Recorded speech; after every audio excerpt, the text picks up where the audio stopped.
সেইভাবে করতে পারিনি লুকটা। তো লিপস্টিকটা পরানোর পরে তোমরা দেখো লুকটা ওকে কতটা সুন্দর লাগছে।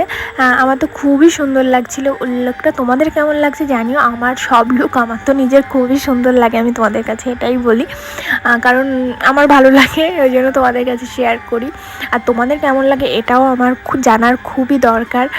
তো এখানে দেখো হেয়ার স্টাইলটা এইভাবে করেছি, সামনে শুধু এক্সপার্টেশনটা করেছি আর বাকিটা পুরো নর্মালি রেখেছি।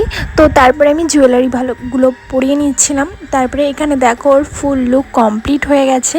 আর তারপরে শ্যুট করতেও এখানে চলে এসেছিলো, শ্যুট করা শুরু হয়ে গেছিলো। ঘরের মধ্যে কিছু ছবি নিয়েছিলাম, ফটো তুলেছিলাম, আর বাইরে কিছু ফটো তুলেছিলাম। তো ফটোগুলোও আমি তোমাদের সঙ্গে শেয়ার করব। তো লুকটা কেমন হয়েছে তোমরা ফুল লুকটা দেখে অবশ্যই জানিও। তো ফুল লুকটা তোমরা দেখে নাও আর আমাকে কিন্তু কমেন্ট করতে ভুলবে না, অবশ্যই জানিও কেমন।